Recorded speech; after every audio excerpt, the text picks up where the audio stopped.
Okay, first and foremost, I would like to give all praises, honor, and glory to Yahweh, Ba'asham, Yahweh Shai, Ba'asham, Makakwadash, and double honors to the apostles and elders of Great Millstone. And today we'll be covering, moving along with Daniel chapter 11, but today we'll be going over verse 21. Quick recap on verse 20 though. Then shall stand up in his estate a raiser of taxes in the glory of the kingdom. So out of the estate of Antiochus III the Great, a raiser of taxes in the glory of the kingdom shall stand up, which was his son Seleucus IV, Philopator. But within a few days he shall be destroyed, neither in anger nor in battle. Right? Because one of his ministers, Heliodorus, goes on to assassinate him. And during the time of Seleucus ruling, before he was assassinated, he substituted his brother Antiochus IV and his son Demetrius, the first soldier, as that hostage. So, Antiochus IV is no longer hostage. But Heliodorus is basically reigning after that assassination. Verse 21, in his estate shall stand up a vile person, to whom they shall not give the honor of the kingdom, but he shall come in peaceably and obtain the kingdom by flatteries.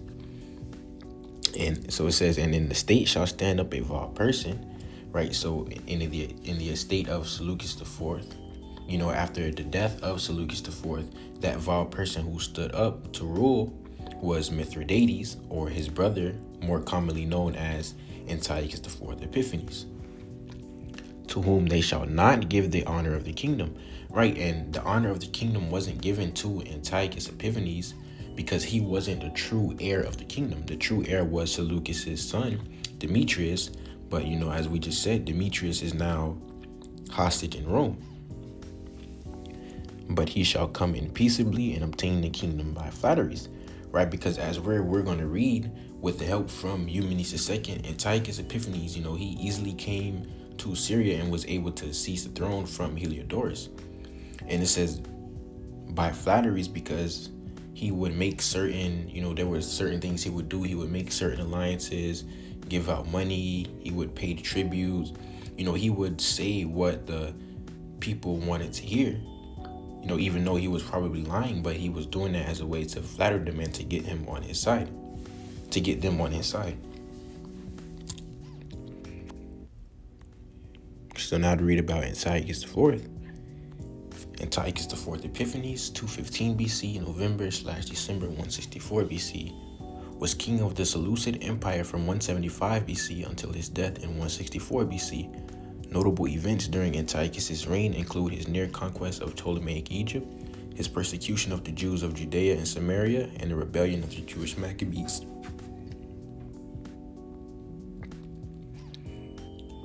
The son of King Antiochus III the Great, Antiochus IV, ascension to the throne was controversial, as he was seen as a usurper by some.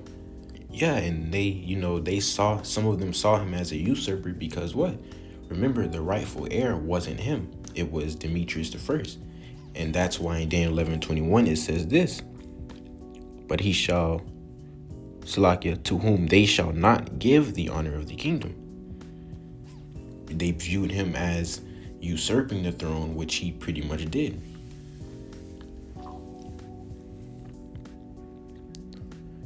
As he was seen as a usurper by some, after the death of his brother Seleucus IV Philopator in 175 BC, the true heir should have been Seleucus' son Demetrius I. However, Demetrius I was very young and a hostage in Rome at the time, and Antiochus seized the opportunity to declare himself king instead, successfully rallying enough of the Greek ruling class in Antioch to support his claim. This helped set a destabilizing trend in the Seleucid Empire in subsequent generations, as an increasing number of claimants tried to usurp the throne. After his own death, power struggles between competing lines of the ruling dynasty heavily contributed to the collapse of the empire. Antiochus' often eccentric behavior and capricious actions led some of his contemporaries to call him Epimanes, the Mad. Rise to power. Born around 215 BC, Antiochus was a son of the Seleucid king Antiochus III the Great. Antiochus appears to have been originally named Mithridates, although his name would be changed either after the death of his elder brother Antiochus or when he eventually ascended the throne. As a potential successor to the throne, he became a political hostage of the Roman Republic under the terms of the Treaty of Apamea, which we covered that. One of the terms was that the king had to have 20 hostages become 20 people become hostage in Rome, and one of them had to be, the son of the king. More in depth, the son that was next to become ruler.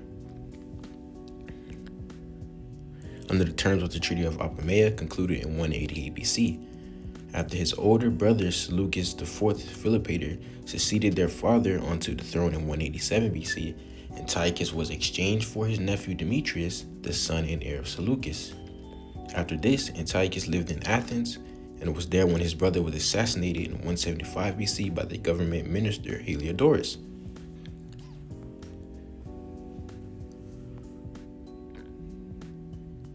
Heliodorus proclaimed himself regent afterward, essentially giving himself control of the government. This arrangement did not last long. With the help of King Eumenes II of Pergamum, Antiochus IV traveled from Athens through Asia Minor and reached Syria by November 175 BC. Seleucus' legitimate heir Demetrius was still a hostage in Rome, so Antiochus seized the throne for himself, proclaiming himself co-regent with another son of Seleucus, an infant named Antiochus. Antiochus, son of Seleucus IV, would later die in 170 BC, possibly murdered by Antiochus IV. Right, so, with the help of Eumenes II, Antiochus IV was able to come in there, and easily oust Heliodorus. And Daniel 11, verse 21 says what? But he shall come in peaceably and obtain the kingdom by flatteries.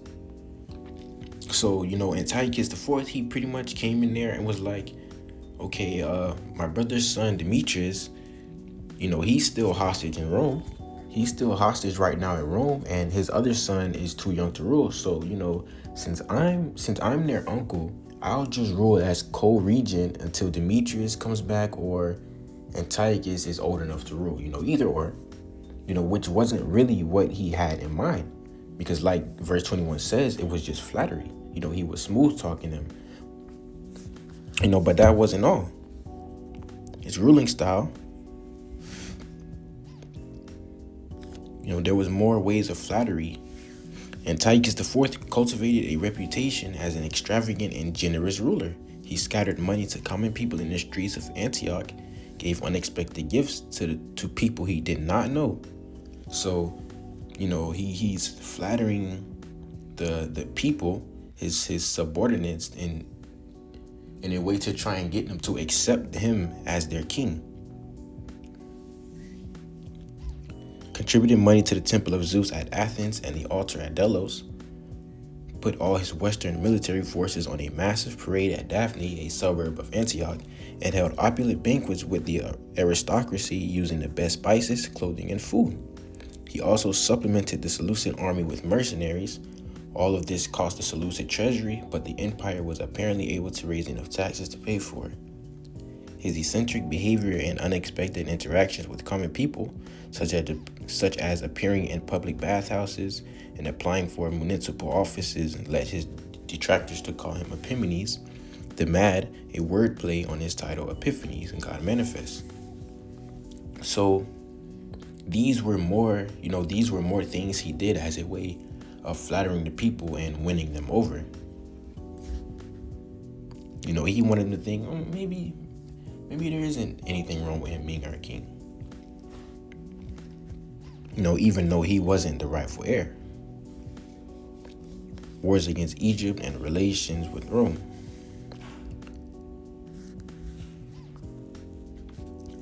After his ascension, Antiochus took care to maintain good relations with the Roman Republic. Now, why was that? Because he knew how big of a power that the Roman Republic had become. So he didn't want their eyes on him, or, to basically get on their bad side.